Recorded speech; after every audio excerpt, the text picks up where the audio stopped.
Eh bien, bonjour à tous. Alors, je crois qu'on parlait un peu dans le vide avant, vu que personne ne nous entendait. Donc là, maintenant qu'on est en direct, ça doit mieux fonctionner.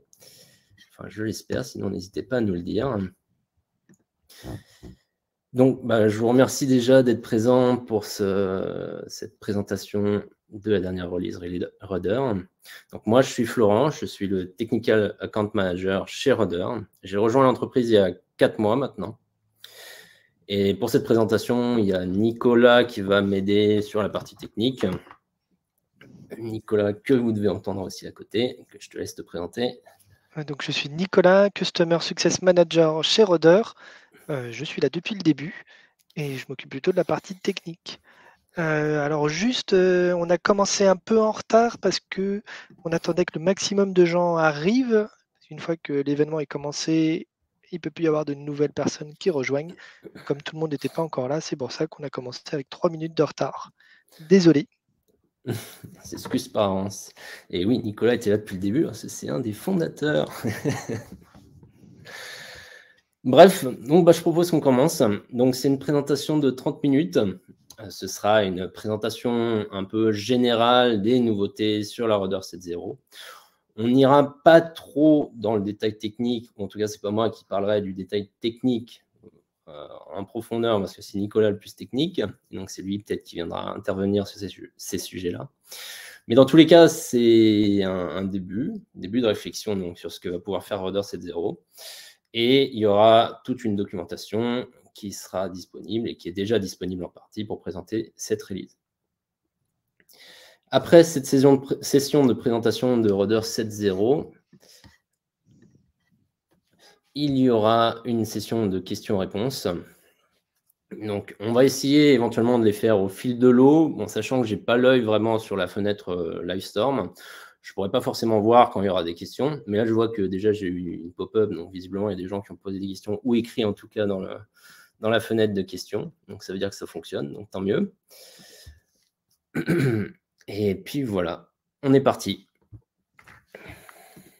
Et donc, oui, la fenêtre de questions est en bas à droite, hein, si vous avez besoin. Vous cliquez normalement sur le plus en bas et vous avez questions. Alors, je vais faire un petit reminder sur ce qu'on fait chez Rudder, ce qu'on faisait avant et ce qu'on essaye de faire maintenant. Donc, Rudder, comme vous le savez, pour la plupart, et ceux qui, par contre, peut-être découvrent Rudder, on est un logiciel français de configuration et de security management qui existe depuis 2011.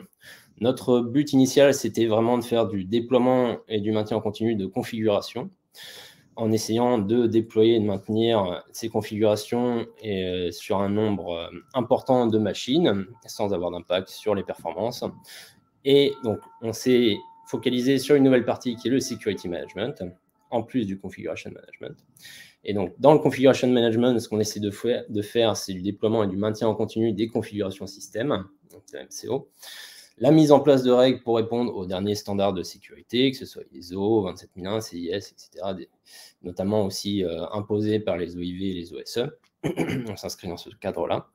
On donne la possibilité d'auditer régulièrement ces règles et d'avoir un outil graphique qui envoie les feedbacks et qu'on peut suivre finalement ces dérives de manière graphique. On a une partie Security Management qu'on est en train de développer, qui est donc le maintien en conditions de sécurité. Et sur cette partie, on essaye de répondre aux questions principales, le qui, le quoi, le où, le comment, de la gestion de la sécurité.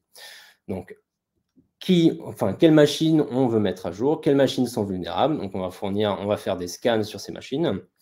On va définir comment on va mettre à jour ces machines, donc que ce soit du progressive update. On va définir l'intervalle de temps, le quand on va vouloir mettre à jour ces machines. Donc, on pourra définir, si c'est dans un futur proche, plus ou moins éloigné, qu'on voudra mettre à jour ces machines. Le but principal de cette partie-là, pour nous, dans un futur proche, c'est de pouvoir avoir un ensemble global qui gère toute la sécurité au sein de Rudder. Donc, on veut avoir toute la chaîne qui soit du début du déploiement de la configuration jusqu'à la sécurisation, le hardening de l'ensemble des machines. Donc, ce qu'on veut faire plus globalement, ce qu'on dit souvent pour essayer de résumer, c'est qu'on veut essayer d'être une sorte de tour de contrôle qui va permettre d'avoir la visu sur l'ensemble des machines, comme s'il y avait un administrateur système qui envoyait l'état de chaque machine régulièrement en live sur sa sécurité et sur l'état de ses configurations.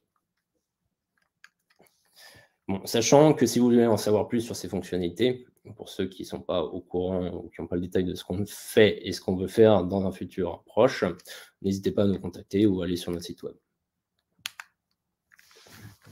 Alors, qu'est-ce qu'il y a de nouveau dans cette nouvelle version de Rudder? Alors, on a changé tout ce qui est branding. Donc, tout ce qui est interface graphique, on est passé du orange au vert. Bon, certains diront que ça ne change pas grand-chose, mais pour nous, déjà, c'est se mettre au goût du jour. C'était également uniformiser l'ensemble des pages pour avoir une expérience utilisateur, une meilleure expérience utilisateur, et donc redéfinir notre identité visuelle. Mais au-delà, du coup, du design de la voiture, sous le capot, on a aussi mis à jour tout ce qui était code. Donc, on est passé du AngularJS au Helm, parce que pour nous, le Helm est beaucoup plus maintenu, il répond mieux à notre besoin par rapport à AngularJS, qui est plus maintenu par Google. Et donc, au côté user experience, expérience utilisateur, pardon, je fais du franglais, on a également mis en place une page de onboarding maintenant dès qu'on installe Rudder qui permet de faire ses premiers pas dans Rudder de façon graphique et simplifiée.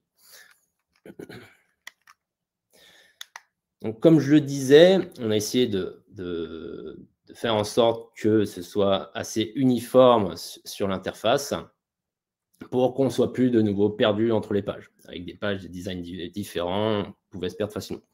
Donc, typiquement, quand on travaille sur des centaines de techniques, comme moi, ça peut être le cas, des fois, je suis sur plusieurs techniques, et c'est très difficile de visualiser où on est, où on travaille. Donc, on va faire des allers-retours entre nos techniques, et on ne saura plus trop où on est. Donc, dans ce travail d'uniformisation, là, il y a quelque chose de nouveau, c'est que sur les pages techniques, directives et règles, on a uniformisé le template de la page pour qu'il y ait un menu hiérarchique à gauche, avec des groupes, des sous-groupes, on peut visualiser plus facilement où on est, sur quoi on travaille. Et souvent, quand on travaille sur des techniques, moi, si je crée une technique, typiquement, je vais avoir besoin d'aller dans la directive, trouver les paramètres, voir sur quelle règle, sur quel groupe il est associé, revenir sur ma technique. Et souvent, comme moi, si vous faisiez ça avant, on travaille sur la technique, on va voir la directive et hop, on perd tout parce qu'on n'a pas sauvegardé.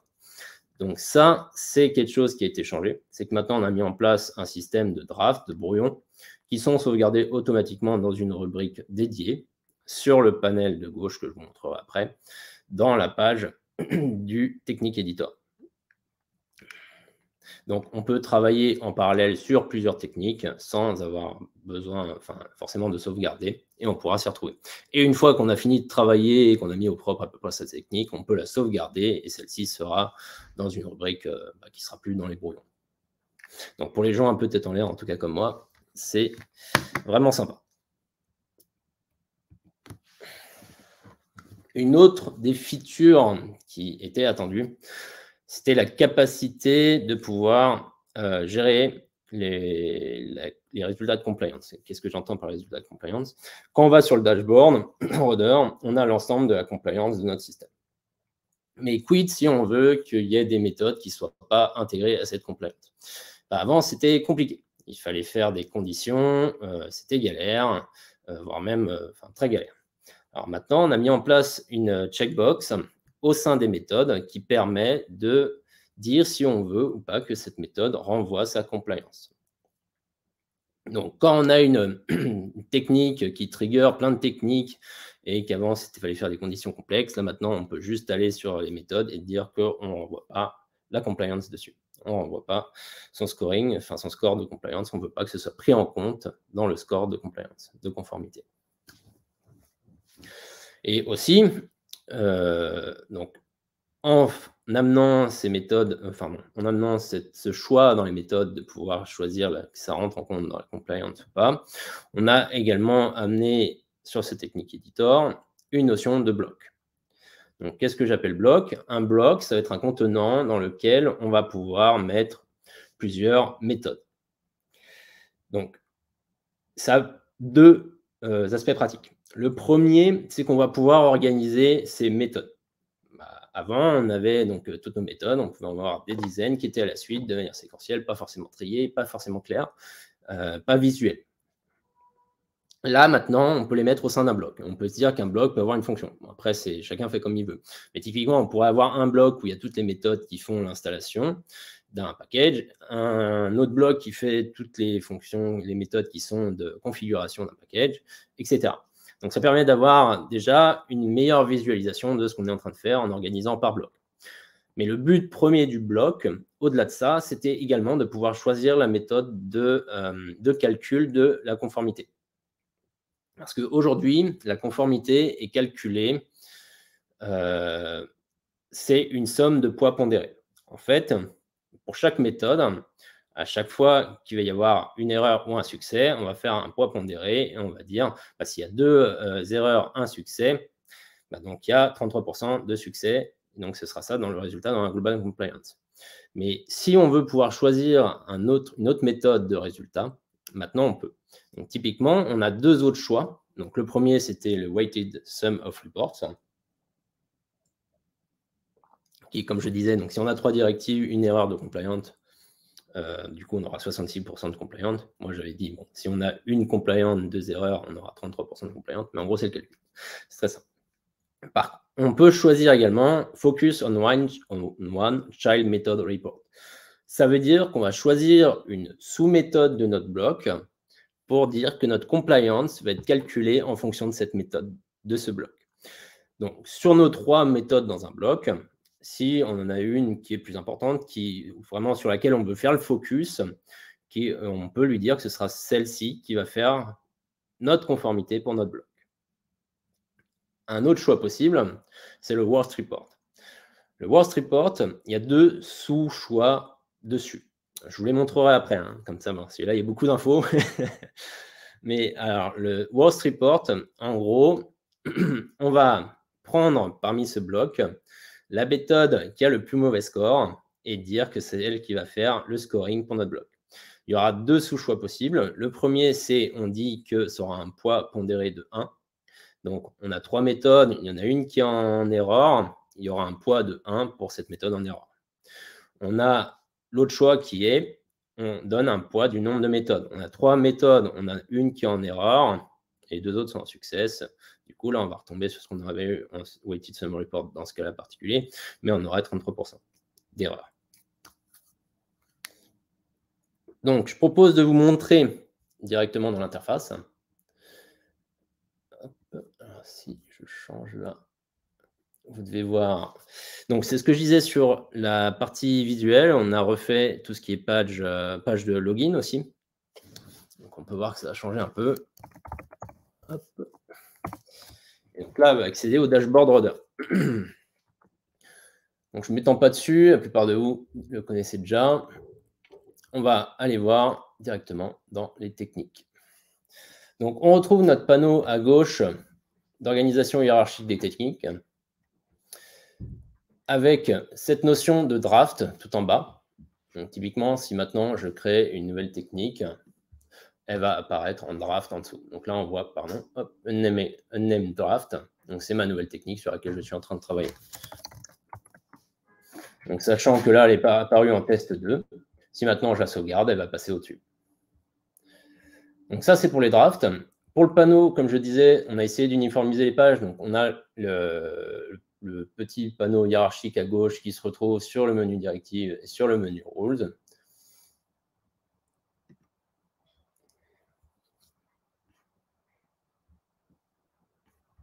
Voilà, hop. Et maintenant, si je vais essayer de vous montrer les blocs. Si je prends une technique, typiquement celle-là, on a 2 blocs. Donc, comme je disais, j'ai organisé un bloc pour l'install et un bloc pour la configuration. On peut choisir au sein d'une méthode de ce bloc quel type de reporting on va avoir. Donc, on peut choisir d'activer ou désactiver le reporting. Excusez-moi. Donc là, j'ai désactivé le reporting pour celle-ci. Et si je décoche, donc j'active le reporting pour celle-là.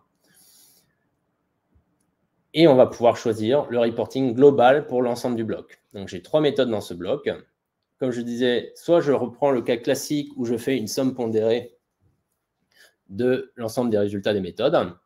soit je mets le focus sur une des sous-méthodes parmi les trois, n'importe laquelle, on choisit, soit je prends le pire, le worst case, c'est-à-dire le pire résultat de cette méthode.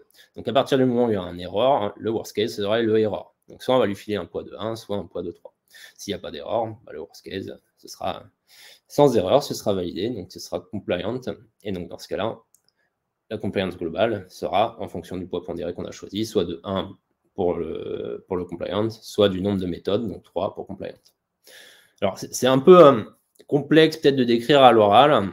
En tout cas, on va décrire tout ça plus en détail sur notre site, ça c'est sûr.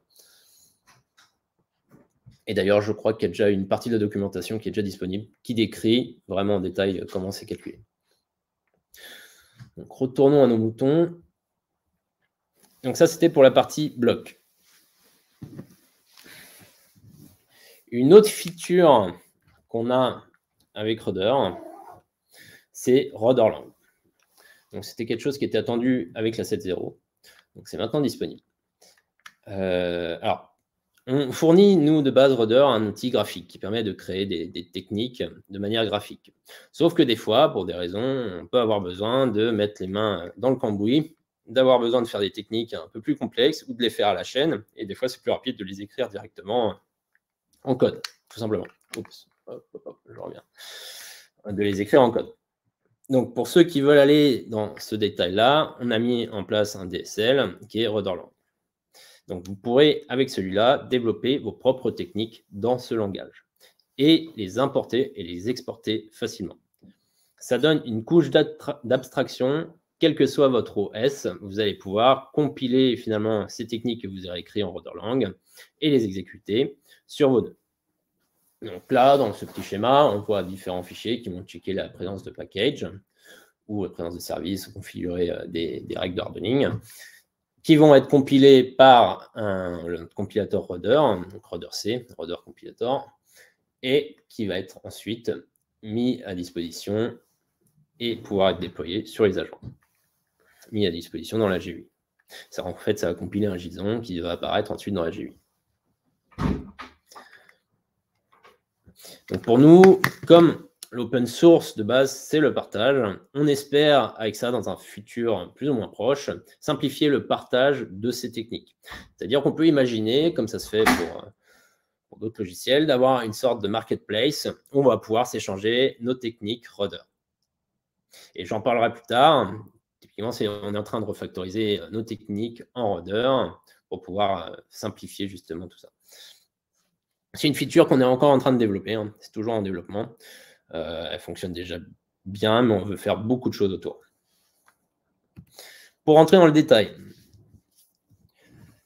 comment on veut vérifier qu'un package est présent en Rudderlang, alors, on va aller sur le serveur Rudder, on va aller dans le repository qui se situe sous var Rudder configuration repository, et dedans, on va créer un dossier qui va contenir notre technique. Un dossier avec un numéro de version, parce qu'on va faire évoluer peut-être notre technique, et notre technique en .rd. Donc, c'est le format Rudder.rd.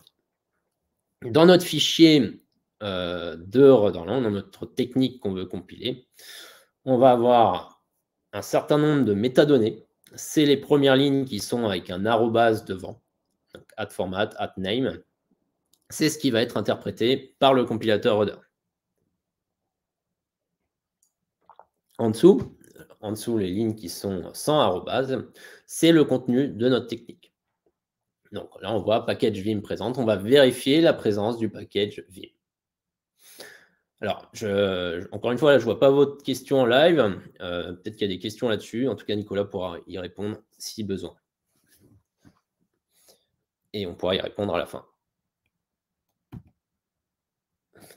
Qu'est-ce qu'on a fait d'autre sur Rudder dans cette 7.0 ? Alors, un changement qui se voit peut-être moins, mais qui est essentiel pour nous pour le futur, c'est que maintenant, chaque politique de configuration qui sont déployées sur les agents sont sauvegardées à un intervalle régulier, enfin constamment. En fait, on veut avoir l'état de chaque politique de configuration avec le temps. Pourquoi ? Parce que on veut être capable de restaurer ces politiques de configuration à n'importe quel moment. Et on veut être capable de restaurer à n'importe quel moment, parce que pour nous, c'est la première étape pour faire une fonctionnalité qu'on appelle rollout, qui va être un update progressif, un upgrade progressif des nœuds. Parce que pour faire un upgrade progressif des nœuds, il faut pouvoir avoir des nœuds qui sont à des états différents au même moment. Parce qu'ils ne vont pas tous être dans le même état, ils vont être déployés progressivement. Donc ça, c'est vraiment la première étape pour cette fonctionnalité. On a des nouvelles intégrations de système. Alors, en nouveau système, on a Alma Linux, Rocky Linux et Oracle Linux qui sont maintenant officiellement supportés. Au niveau logiciel, on a embarqué maintenant OGAS directement dans nos agents, donc il n'y a plus besoin de dépendance extérieure. On a créé un endpoint Prometheus directement sur notre composant RelayD, donc on peut récupérer des statistiques. Et on a amélioré la connexion à une base PostgreSQL extérieure.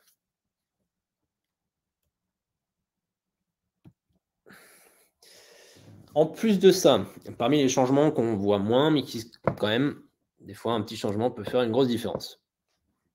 La communication entre les agents et les serveurs a été améliorée. Enfin, on a mis en place des certificats HTTPS pour sécuriser ces connexions. Et on peut configurer maintenant le port. Avant, ils n'étaient pas configurables. C'était 443 et un autre port, je n'ai plus de tête.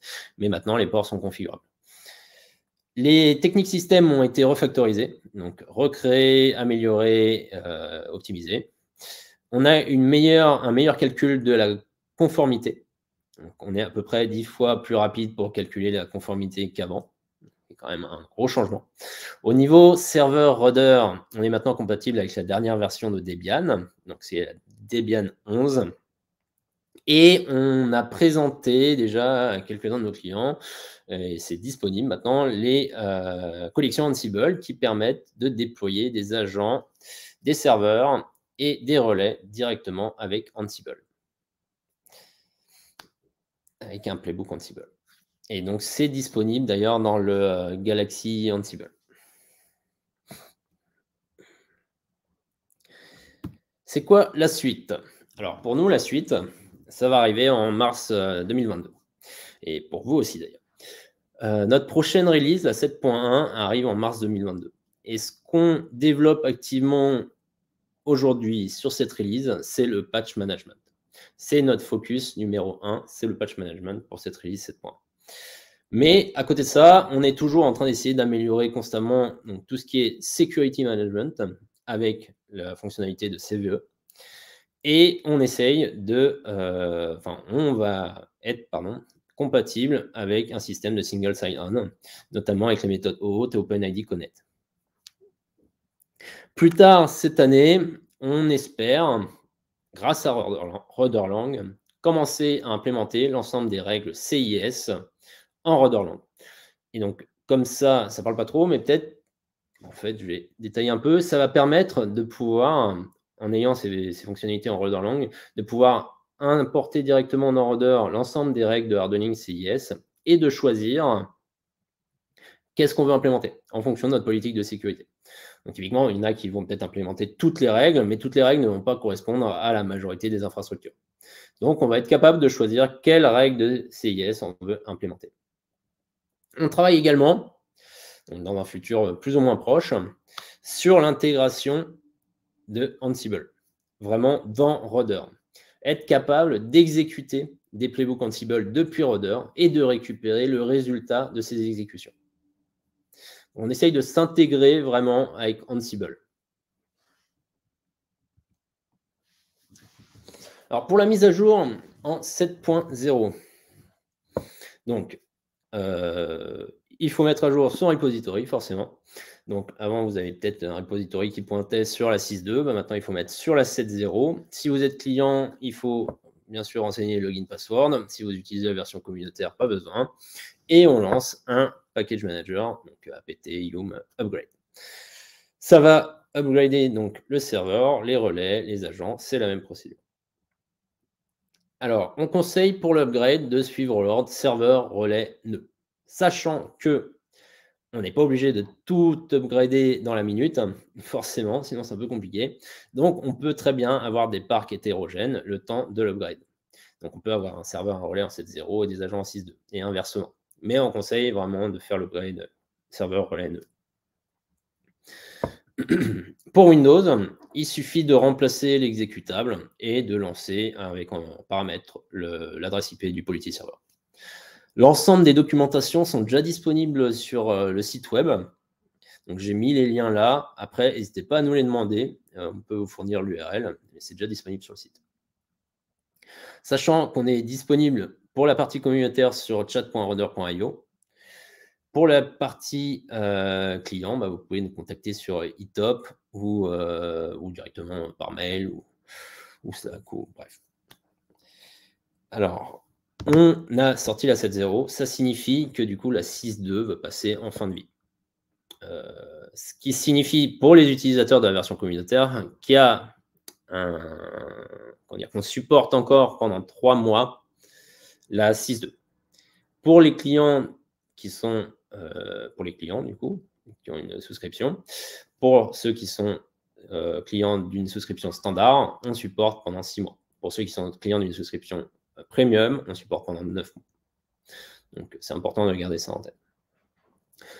Également, on est actuellement en train de développer toute une branche de services autour de la compliance et de la gestion de la sécurité. On est en train vraiment, donc en plus de pouvoir faire l'intégration de Rudder, déployer des services sur tout ce qui est implémentation de politique de sécurité, tout ce qui est hardening, tout ce qui aide vraiment toujours à l'installation de Rudder, même pour l'upgrade, etc. On est en train de développer toute cette branche de services. Moi, je vais typiquement être en charge de ça cette année. Donc, n'hésitez pas à nous contacter si vous avez besoin d'aide ou de services sur quoi que ce soit. C'est tout pour cette présentation. Et donc, du coup, on peut passer aux questions. J'espère que ça vous aura plu. On a eu des questions sur le patch management et les CVE. Oui. Pour avoir plus de détails sur le patch management, est-ce que tu veux y répondre ou est-ce que tu veux que moi j'y réponde? Vas-y, réponds, je t'en prie. D'accord. Donc la fonctionnalité de patch management qui est prévue à sortir en 7.1, ça va permettre, enfin c'est un plugin qui va permettre d'obtenir pour chaque nœud la liste de tous les patchs qui sont disponibles, tous les paquets du coup qui ne sont pas à jour, et de planifier des campagnes de mise à jour pour ces paquets, avec des différents niveaux potentiellement selon les distributions, qui permettent d'offrir des mises à jour que de sécurité ou des mises à jour standards, et potentiellement aussi de planifier le reboot. Donc ça va arriver en 7.1 et ça va aussi être amélioré ensuite au cours de l'année dans les itérations suivantes.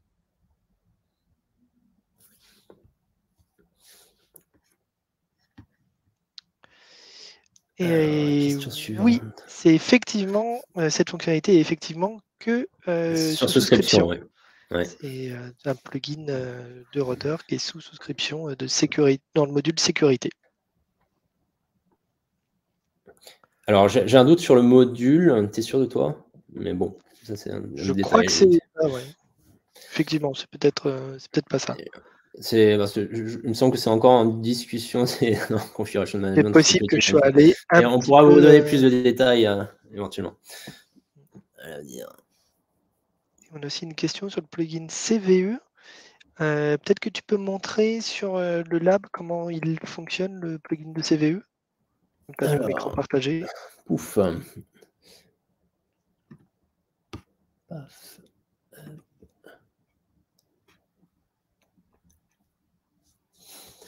Alors, le plugin CVE, en gros, il va scanner régulièrement pour savoir s'il y a des failles qui sont actives sur un nœud.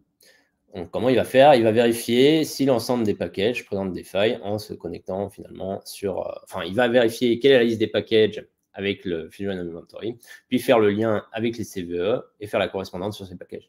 Donc, on va pouvoir voir dedans, avec le temps, finalement, l'évolution. Donc, s'il y a des packages qui sont mis à jour, si on fait une politique de patch management, par exemple, on pourrait voir l'évolution.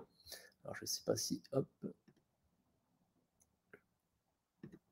voilà, de la présence de vulnérabilité sur ces machines.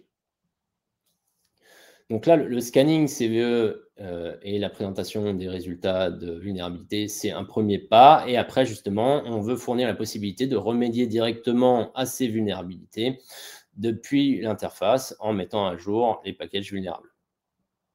Donc ça permettrait de corriger, par exemple, si on aurait eu pour Log4j, de corriger directement depuis l'interface. J'espère que ça répond à la question. N'hésite pas à compléter, Nicolas. Je ne rentre peut-être pas assez dans le détail technique.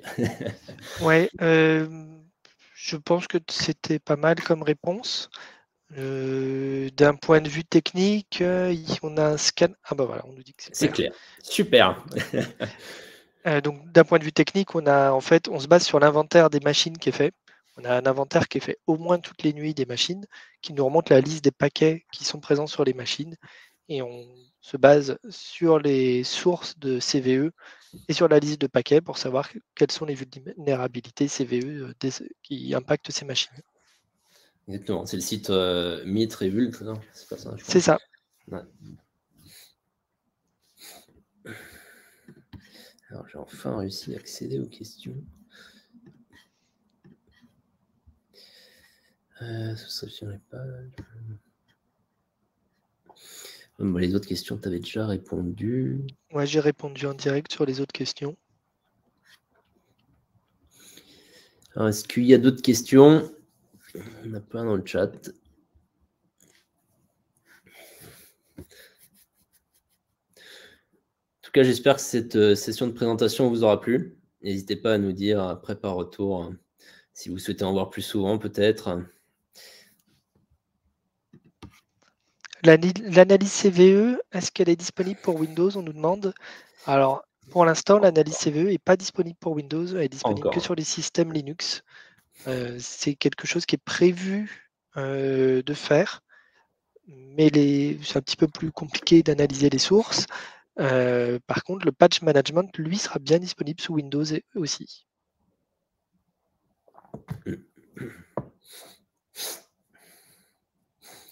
Donc voilà, là, c'est ce qu'on disait, on fait un gros focus sur le patch management actuellement.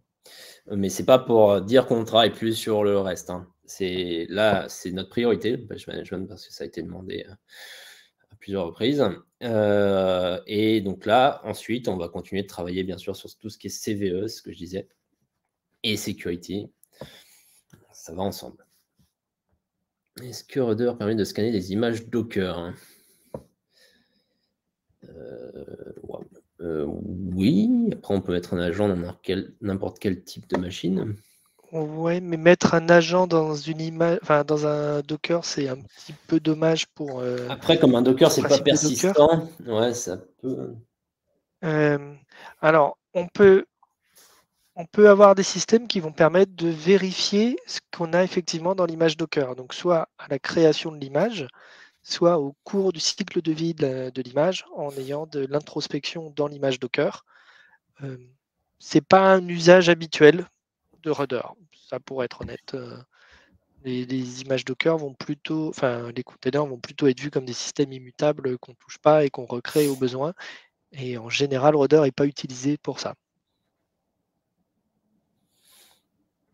On a une question sur le rollout. Alors, moi, je peux développer ce que je sais sur le rollout.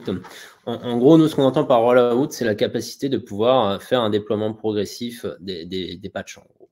C'est qu'on ne veut pas avoir du 0 ou 1. C'est pas noir ou blanc. On veut pouvoir déployer progressivement l'ensemble de nos patchs sur les machines. Donc, si on a un environnement de dev, un environnement de prod, on veut pouvoir déployer d'abord sur l'environnement de dev et ensuite sur l'environnement de prod. Je vais y arriver. Actuellement, si on veut faire ça, faut créer des groupes spécifiques. C'est un peu plus complexe. Donc, tout cette fonctionnalité de rollout. Et à chaque fois, j'oublie d'appuyer sur réponse en direct.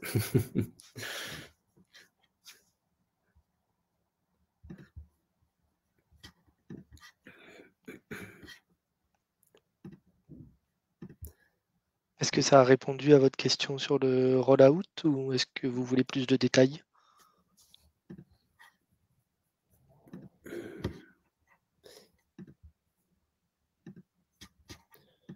Je vais donner plus de détails en attendant. Une date de dispo sur le rollout, courant 2022. Pour l'instant, courant 2022, j'ai pas plus précis que ça. C'est une des priorités de l'année de pouvoir faire du rollout. Je sais pas encore on ne sait pas encore si ce sera à moitié de l'année ou fin d'année. On a mis les premiers jalons techniques dans Rudder pour avancer. Il reste encore un peu de travail. Il y a notamment un point de complexité, c'est comment est-ce qu'on présente le fait d'avoir plusieurs directives ou plusieurs rôles dans des versions différentes qui sont déployées sur des nœuds différents. Voilà, on a ces points de complexité à lever. Ouais, j'en ai discuté avec Alex. C'est un sujet visiblement assez vaste et complexe qui demande beaucoup de réflexion. Donc, c'est assez difficile de donner une date exacte. Alors, comment se fera exactement la mise à jour des paquets indiqués par les CVU? Alors, pour la mise à jour des paquets, on aura un système dans le plugin de Patch Management qui permettra d'indiquer quel paquet on veut mettre à jour. Et donc, on pourra les indiquer et donner normalement aussi une période temporelle dans laquelle on veut faire cette mise à jour. Et l'agent appliquera du coup la mise à jour et refera son inventaire avec la liste des paquets qui a été modifiée pour valider que post-upgrade, on a bien une version qui n'est plus vulnérable à la CVE. C'est ce que je disais un peu en introduction, on essaye de fournir le maximum de choix finalement pour l'utilisateur. Alors ça se fait pas comme ça du jour au lendemain, mais vraiment de pouvoir répondre à ces questions de quand est-ce qu'on va faire cette remédiation, comment on va la faire, sur qui, sur quelle machine, et de pouvoir répondre à l'ensemble de ces questions.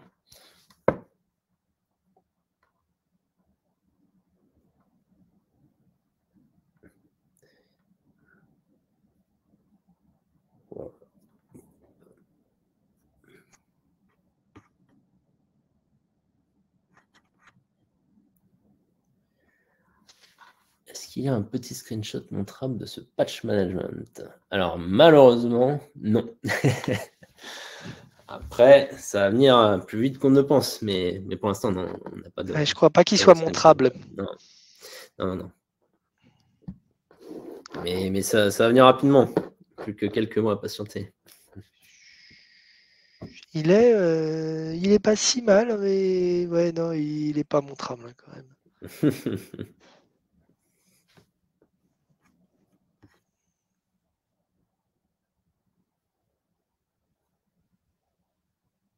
Ah, on a une question très intéressante sur le plugin CIS. Combien de temps est-ce qu'il faut pour développer une nouvelle version du plugin CIS? Alors, parce qu'à chaque fois. Ouais, vas-y, pardon, excuse-moi. Ouais, c'est encore, on n'est encore pas totalement sûr du temps qu'il faut. On est encore assez en exploratoire sur industrialiser la conversion d'une norme CIS vers une technique CIS. Ça se compte en semaines, mais je ne saurais pas vous dire si on est plus proche d'une semaine ou de 3 semaines. Et normalement, plus ça va aller, plus le système devrait aller vite. Ce qu'on a fait jusqu'ici, c'est d'avoir un parsage automatique des PDF pour extraire les infos. On ne sait pas si cette solution, c'est la bonne solution à long terme ou pas. Et donc, on ne peut pas exactement vous dire combien de temps il faut pour une nouvelle version du plugin. Sachant qu'en plus, Rudderlang est paru quand même assez récemment. On est en train d'écrire toutes ces règles CIS au sein de Rudderlang. Donc, c'est quelque chose de long, fastidieux. Donc, c'est comme disait Nicolas, en mode exploration. Pour l'instant, on aura beaucoup plus de visu quand on aura fait une première fois sur le temps et l'investissement que ça demande.